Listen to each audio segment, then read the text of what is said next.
Here we go, another episode of Sit Down at Uptown. I'm your host, Angelo Sykes, owner of Uptown Comedy Corner.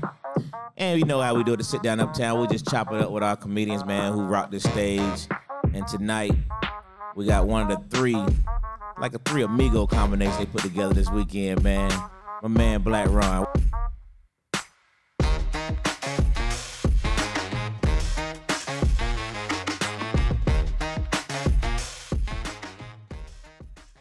What's good, brother? What's up with it, Low, man? How you doing, good man? To see you, dog, man. It's been a minute, man. Been a minute, brother. Everything been good with you? Man, hell yeah. That's what's up, man. I ain't got no complaints, dog. Hey, Ron, I'm going to just start off by saying, man, you guys slam, man. And you individually, bro, you rocked all weekend long.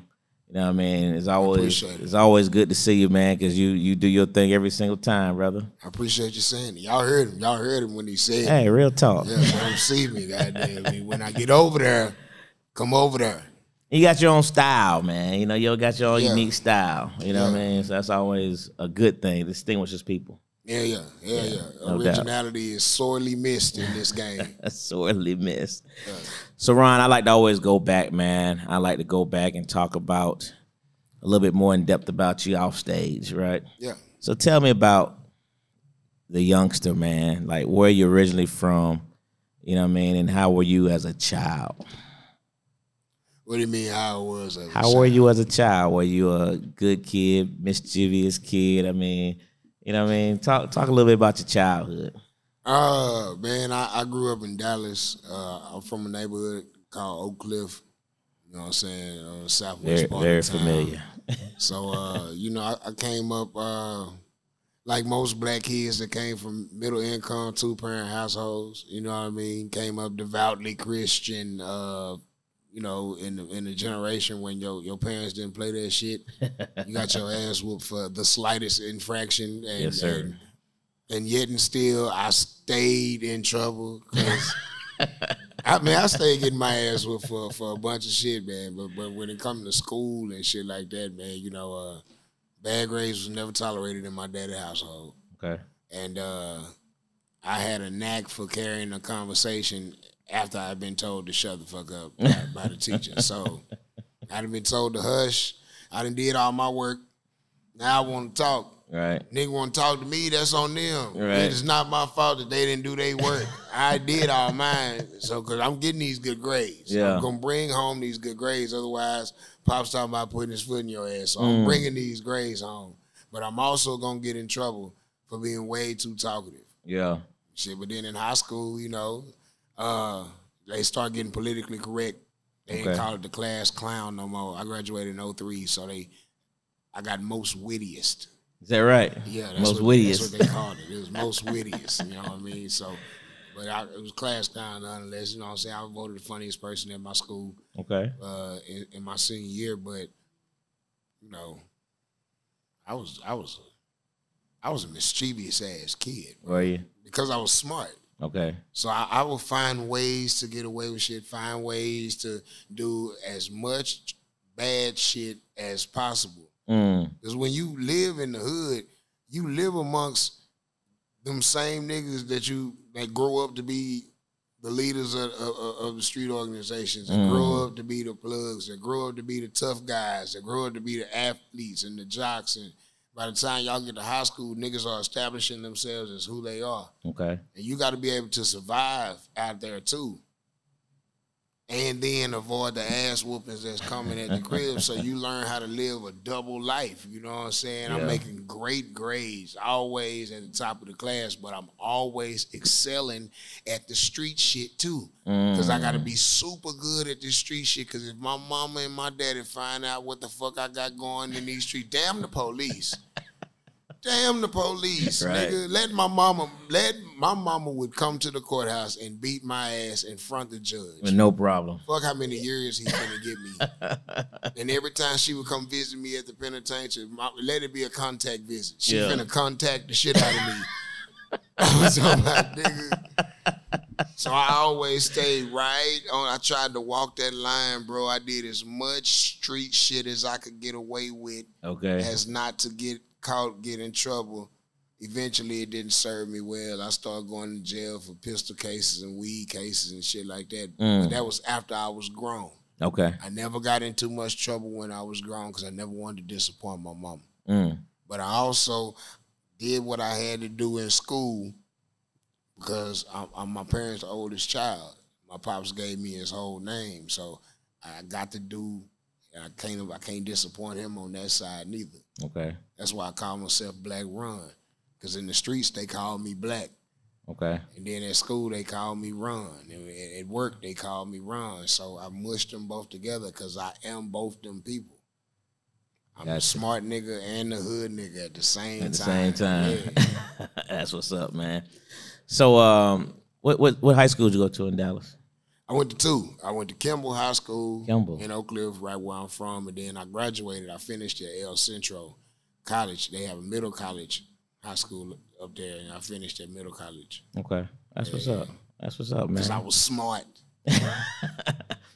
Yeah, man. I lived in Dallas for a while, man. I went to South Oak Cliff. I know. We talk about these. Yeah. You almost a little bit from the crib. Yeah, almost a little bit from the crib. Because you know how they tell niggas you from wherever you went to high school, wherever you lost your first real fight, wherever you lost your virginity, where you know what I'm saying, that's where you from for real. So a little bit you from Dallas. Yeah. Like halfway. Yeah. That's hilarious. Yeah, like you can claim Dallas a little bit. No, Kimball was right across the street from my church too. You went to community first? That was you went to A.W. Brown's church. First Reverend Fleming. Pastor Fleming was over there. Freedom Baptist Church. On the left hand side. Yeah. Okay, yep. Yeah. So I know them roots a little bit. Man. I would be curious to see what a young 15, 16, 17-year-old Angelo looked like. We don't even want to discuss that. You probably had that same haircut. I did not. What year was it back when you were in high school? You talking about 81? You graduated, look like you about graduated by 84. 88. You graduated in 88? Yeah. Oh, you had a curl in that thing.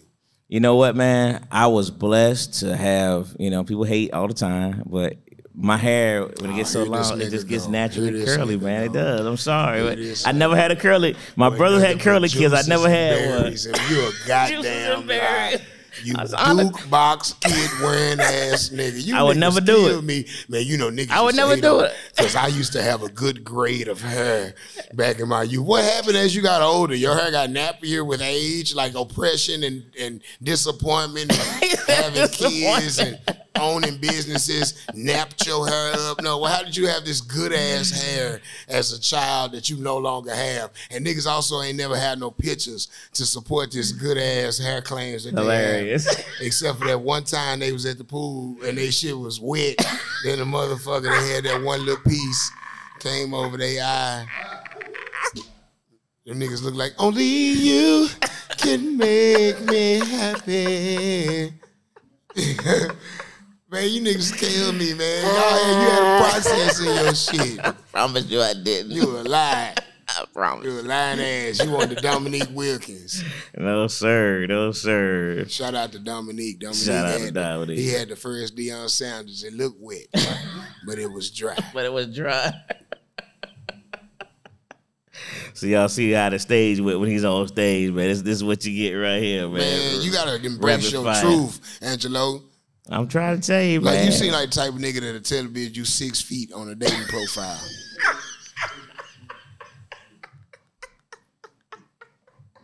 You like, hey, I'm Angelo. I own a boat and several businesses. I'm 6 feet and I got a good grade of hair. One truth and two lies. One truth and two lies. That's hilarious, man. So Ron, I don't know where to go from there. So when did the comedy bug hit you, man? Early. I just didn't know I was good enough to do it for a living. Okay. I've been funny all my damn life. I've been able to make my mama laugh and the people at the church, which means I couldn't cuss. I couldn't talk about nothing vulgar. You know what I'm saying? I had to stay in a child's place at all times, but I could always make grown folks laugh. Okay. And then when I was in the hood, that's one thing that allowed me to kick it around cats that was way more dangerous than myself because I could make the whole hood laugh. So, like, you know, you hanging around niggas that are older than you, niggas that you got no business being around. They involved in all type of illegalities. And you are in the midst of all of that shit. Because they be, hey, cuz, come here. What was that shit you said? Hey, this little nigga funny than a motherfucker, man. So you able to, you know, get involved in all kind of shit. Plus, you know, when you grow up a funny looking ass little nigga, man, you gotta do what you can do to get the girl's attention. So, you know, I learned early that making a woman laugh is the key to her heart, bro. So I was always able to get one of the cutest girls at school because I could make all the girls laugh. You know what I'm saying? So shit, I knew I was funny early, but I was 25 before I took a chance on doing this shit. And then once I did it, like, I'm not one of them comedians that got that I bombed early testimony and shit. I didn't bomb until I got cocky. Really? Yeah, when I first started doing comedy, bro, I was as nervous as I get to this day. Wow. Because I was like, I just really hope I'm good enough at this. Because I grew up a student of the game. I've watched hours of stand-up and listened to hours of stand-up, bro, from everybody who's considered themselves a professional comedian. Okay. Black, white, male, female, gay, straight, political, sexual, dirty jokes, intelligent jokes, dark jokes. I ingested it all. And I revered stand-up comedians so much because I knew something that most people don't realize, and that's comedians are modern-day philosophers. We present a whole lot of thought to the world that becomes the lexicon of the future. Okay. For example, peace to the guys, rest to my man Nard Hostin. Nard coined the phrase booty do. Right. Talking about a woman whose stomach stick out further than her booty do. That's right. And from that, booty do emerged and morphed itself into the language of the people that heard it from that point on. Same as Bill Bellamy with Booty Call. Right. You know what I mean? And the list go on and on and on. You know what I mean? There are so many comedians that a brain child, a thought, something that they created changes the whole world. The next phrase that everybody says, from all right to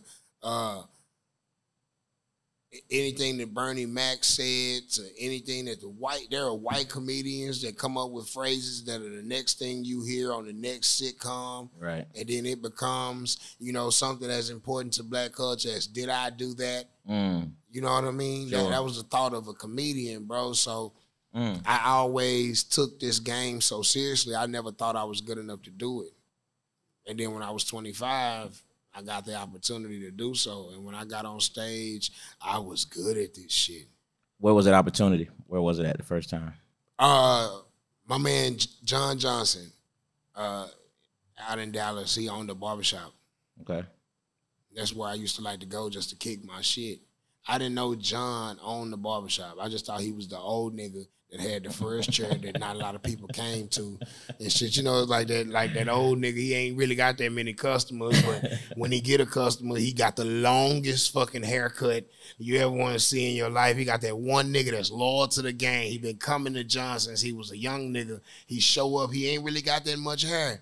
He finna get a whole head shave and a beard line up and shit. And this shit finna take 90 minutes. I don't know what the fuck John be in there doing, but it take a long ass time. Them niggas talk and shit. He hit him with the hot towel and the little loud thing.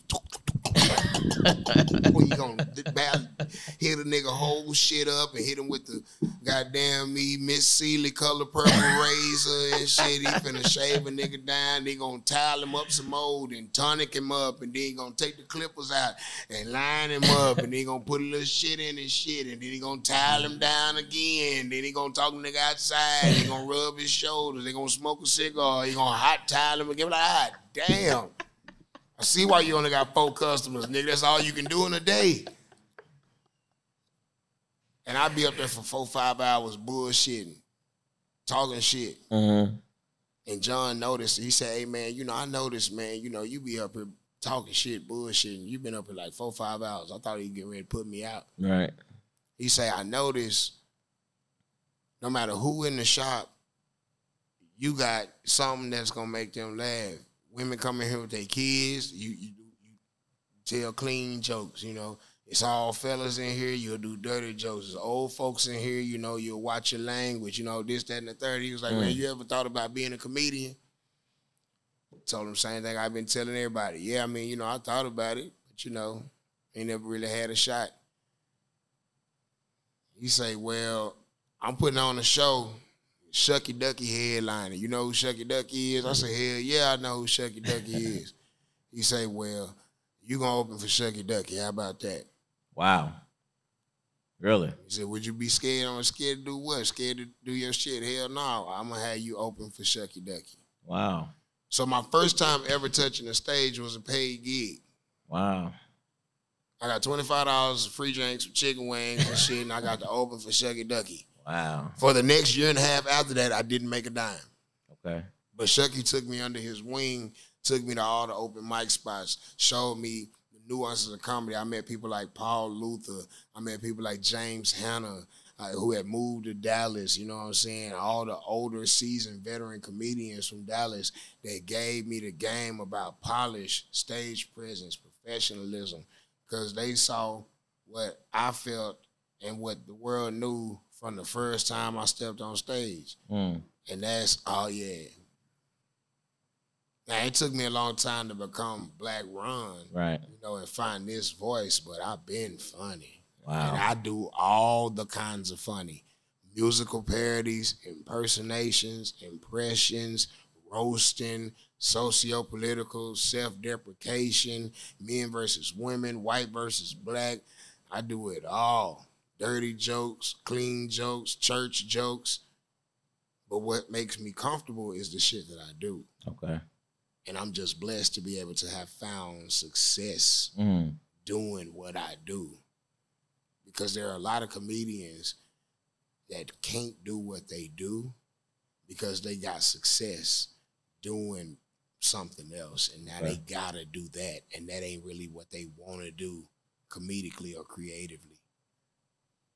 So luckily for me, the success came after the assurance in who I am came. Okay. So now I'm not one of them people that can get molded by whatever's in season. That's why I got a very little social media presence. Because I don't give a damn about being popular. I'd rather be profound. Interesting. And if you look back in history, none of the comedians that we revere were popular. It wasn't until Eddie Murphy that the comedian at the top of the game was also the highest rated comedian. That was also the most popular. Okay. Before that, the highest rated comedian, the most revered comedian, was the king of the counterculture.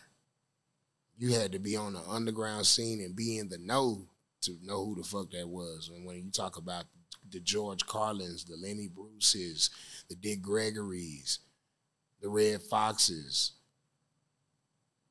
way before there was a nuance enough space to create room for people like Bill Cosby, which would give enough room for people to be bold enough to be they self like Richard Pryor, which would give niggas room to be expressive and be the best like Eddie Murphy. By the time you got to that point, well, after that, now people can be whoever they want to be and do comedy however they want to do it. There was no longer the straight-laced lane that black comedians had to stay with.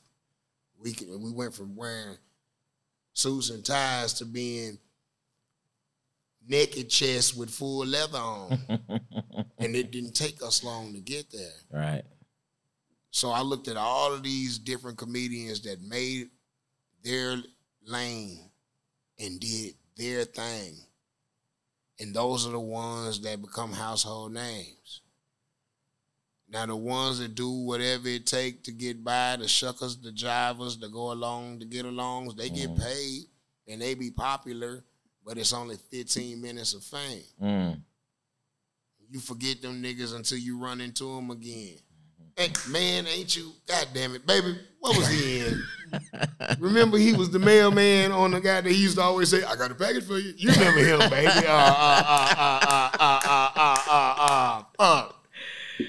I would hate to be one of those niggas, bro, who gave my all to this game just to be somebody I'm not. Gotcha. So when you hit the stage for the first time, opening up for Shucky Ducky Quack Quack. Yes, sir. Did that moment put you into the spot where you say, this is what I want to do? At what was that point at? The first time I got a standing ovation.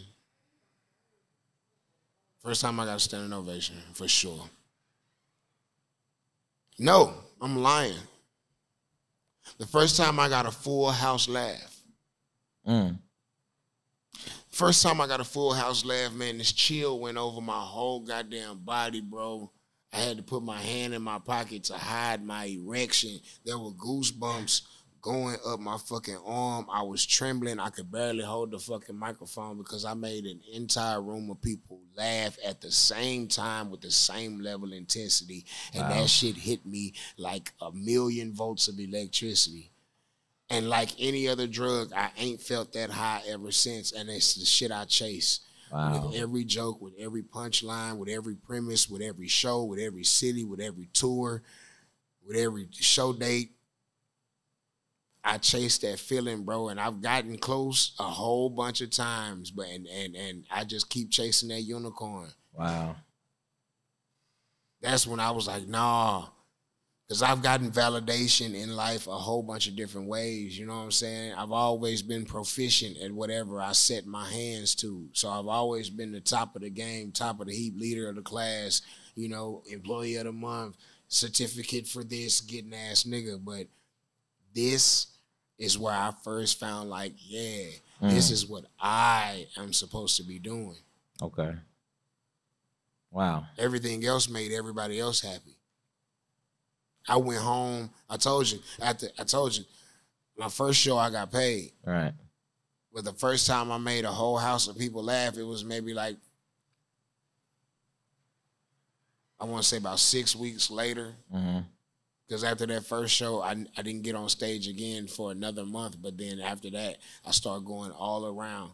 And I would get chuckles and buckles here in bunches and shit. I always did well, but I never got that,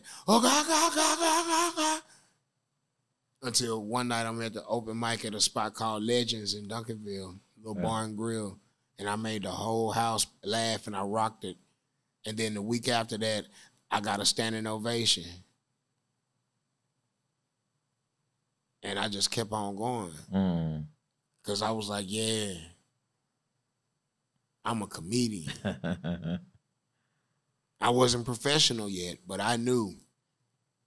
Yeah, all I need to do is get in front of the right somebody, get the right show, get the right stage time at the right show with the right person in the crowd, and they gonna see me, and they gonna be like, you a star, and they gonna take me to Hollywood, and I'm gonna get on, and I'm gonna be a comedian, and I'm gonna go around the country telling jokes, and oh, how so wrong I was. But it was that foolish-ass ambition that kept me going to open mics 4 to 6 nights a week and signing up lists with prejudice-ass gatekeepers that will put you at the bottom of the list, even though you showed up way before everybody else. And then the cliques of comedy that you got to deal with and shit. And that was just to establish myself as a local comedian. By the time I became a local professional comedian, oh man, you had drawn your line in the sand. You had became enemies with this person that run comedy night at this club or this promoter and shit. Wow. You done did $25, $50 chicken noodle spots and shit, and you done did $100 spot on the road a few times and shit, and now you a year and a half in the game, and now you finally starting to get a little bit of recognition, and now you finally starting to meet people. And the only reason why we talking right now is because there's a comic in Dallas named Q who put on a show at a comedy club where I wouldn't even really get good stage time at. But he rented the room one night. And I ain't gonna say that name because I ain't gonna give him no pub. But he had Mario Torre headlining that night. And he let me get a guest spot. And I killed that shit. You know Mario with that goddamn voice that's raspier than mine. Hey, baby, goddamn it, baby, you funny than a motherfucker, baby. Hey, look here, baby, if you ever come to Atlanta, nigga, fuck with me. And at the time, Mario was a host at Uptown. That's right. On Sunday nights. And I caught a Greyhound bus after being chided and roasted and admonished and downright threatened by seasoned professional comedians that toured and made their ranks through Dallas that would see me and be like, young nigga, you need to get on the road. And the first place I came was Atlanta. And the first person to give me stage time was Mario Torre at Uptown on Marietta before it had the green background. When it had the gray background, before the green background, it switched into the red and black background. I'm talking about way back, dog. That's right. And I didn't know at the time that Sunday night was boo night. Until I got there and I watched niggas die horrific fucking deaths. I'm talking about, if you ever saw the movie Gladiator or if you ever read the Bible and they're like, stone him, and you watch a nigga get killed, beat to a bloody death with sticks and little rocks with sharp corners on them, my nigga. That niggas was dying a bloody fucking death, and it would be all of Atlanta's who's who. Right. All the celebrities. That was the first time I met Julio Jones. It was Julio Jones and what was the other nigga? Roddy White. Roddy White. Yeah. They were sitting right by the stage. Yeah, I remember that night. With their feet up on the rail, being rich in the bitch. And it was T.I. and all the Grand Hustlers in that motherfucker. And you got all these superstars and ex-famous niggas and rich niggas and hustlers and ballers and gangsters and cap pillars. Who I be, this motherfucking comedian from Dallas with some jokes to tell. And I tore that shit up. And my nigga Griff was the next person to bring me back to Atlanta. And after that, I came and did all of the local rooms, everywhere from Gwinnett to Roswell to Redan to Sandy Springs to Alpharetta and back and here and there. And I came and hit them spots and I worked my way up. Shout out to the nigga Hank, who was the first person to give me a feature spot, called my phone and asked me would I come feature at Uptown for $500. Doing 5 shows, and I caught yet another Greyhound bus and came down here and featured. And from then on, we had a working relationship, man, and I've been with you through every phase, dog, but the only reason why is because it was other comedians that gave me the stamp to go ahead to, like, branch out and leave Dallas. Wow. Otherwise, I would have just been the coldest nigga who would always feature for niggas as they came through town. Cut to me being a full-time touring headliner now, and I know a nigga in every town that's the rawest nigga, and I make sure that he's on the show every time I come through town because I see me. I see that dude, and instead of telling a nigga, hey, man, go broke for this. Get on a bus, save up some money, catch a flight, go around. Niggas feel like, no, I could just get in front of my phone. I'll just blow up doing some shit that I'm not even me. And I'll just wait on the followers. What can I tell them when it works? When the proof is right there, when people have become titans in this comedy game based off of some shit they did on their phone. Right. Who am I to tell a nigga that doing it my way is way more gratifying to the soul? Right. I just hush and be glad for the couple of dates that's on my calendar. Gotcha. That's what you call profound, there, brother. That's profound, man. So, Ron, what is it that you haven't checked off your box yet that you want to do in this game? What's your future goal? Like, what do you want to? Oh, I got a couple things. Talk to me. I'm going to shoot a special at Radio City Music Hall. Okay. I'm going to smoke weed with Snoop Dogg, and I'm going to make him pass out. I'm going to out-smoke Snoop. I've never smoked with the man, but it's my mission. I be doing my reps every day. I be training. I've been doing my reps every day. I be getting up in the morning, rising up, back on the street. I'm ready. I'm training for this man. Pause. And I'm going outsmoke Snoop. I want to write a book, and I want it to become something that later on makes it into a college curriculum years after I'm dead and gone. You know what I mean? I want to do something that's monumental, not only for my career but for the community, bro. I want to make it to the Mount Rushmore of comedy. So in order to get there, that means I'm probably gonna have to star on a TV show. You know what I mean? That means I'm probably gonna have to get off into a couple of movies. That's why when I got my teeth fixed, you know what I mean? Because I can pass an audition and everything. Because I got 32 perfect ass teeth in my mouth now. You know, as soon as I made me a little money and shit, I won at the HBO competition and shit. They, what you gonna do, bro? You gonna get you a car? Yeah, and throw it in my mouth. Yeah. Yeah, whole vehicle worth of money in my damn face. That's what I'm gonna do. Yep. Yeah, paid some child support and got some teeth. That's what I did. You know what I mean? So, bro, I'm gonna keep on plugging away at this, keeping it real shit, bro. You know, they gave me the title to Malcolm X of comedy. And when I featured for Dick Gregory, which is one of the things on my list, was to meet the man, I ended up working with him. I ended up hitting the road with him. One of the things on my checklist was to perform at Caroline's in New York City. I did that while featuring for Dick Gregory. How about you know that? what I'm saying? Yeah. So God has already given me 95% of all of the things that I wanted from comedy. Okay. You know what I mean? All of my heroes in comedy I've met, all of the people I've admired, you know what I'm saying? From the two names that built this club, Earthquake, DC, you know what I mean? I've met these men, you know, I toured with Quake for 3 years, you know, I became a person that he would come to, you know, as wise counsel for his material. I was punching jokes up for the man, and he would take my word and, you know, like really honor my opinion when I'm like, hey, maybe you should try it like this. And then it became like, hey, what you think about this? Which is the most validating thing you can ever do. Fuck taking me here and taking me there. The fact that you value my opinion and you've been a household name in this shit since longer than I've ever even had the aspiration to do this. Right.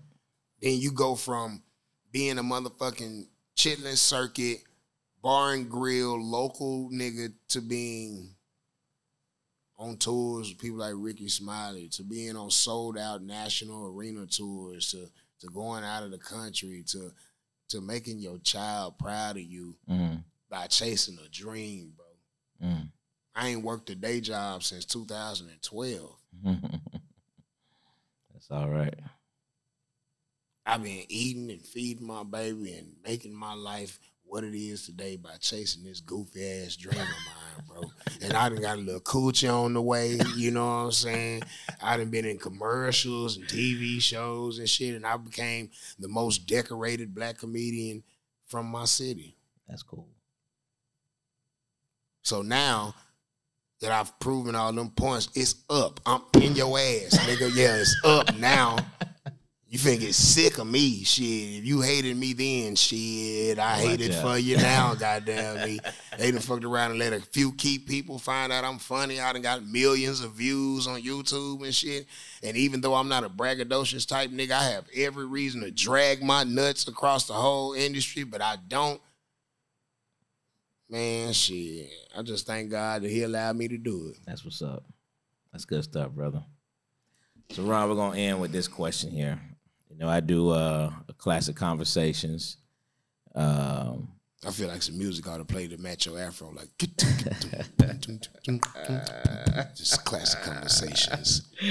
But we do a top five, man. We do a top five. Top five what? So this is what I want from you. Give me your top five comedy movies of all time. Okay. In no particular order. Okay. My top five comedy movies of all time would be Coming to America. Okay.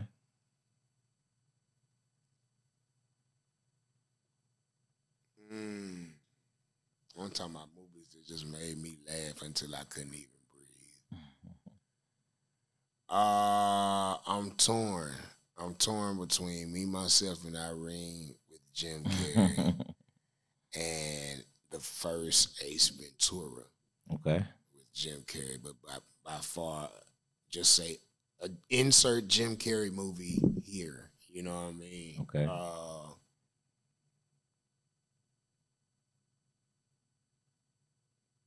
Kings of Comedy. Because that's the first thing that let black men know that we could be household names.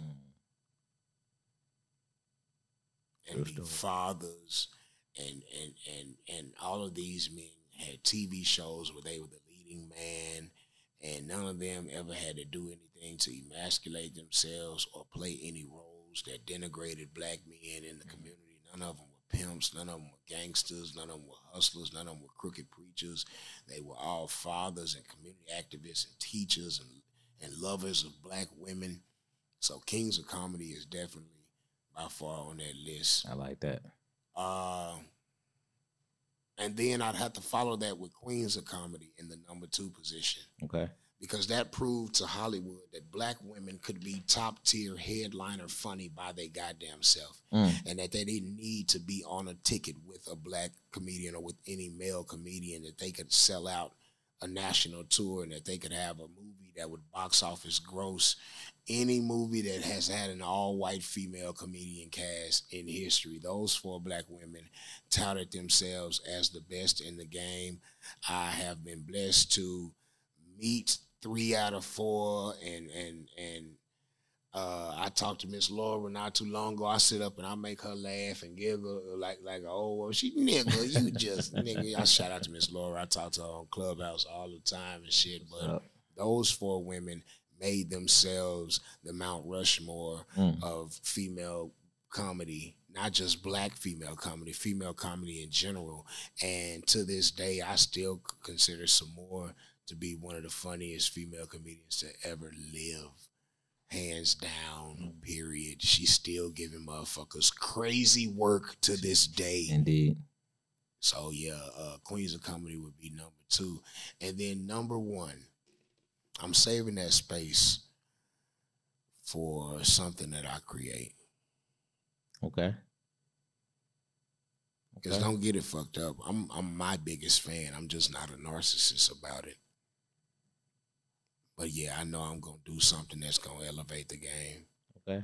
And I know motherfuckers going to be like, yeah, but that Blaq Ron shit, be it a special or be it a movie that I wrote and created, you know, something a la The Wayans, or, you know, be it a stand-up concert movie like something Eddie Murphy did.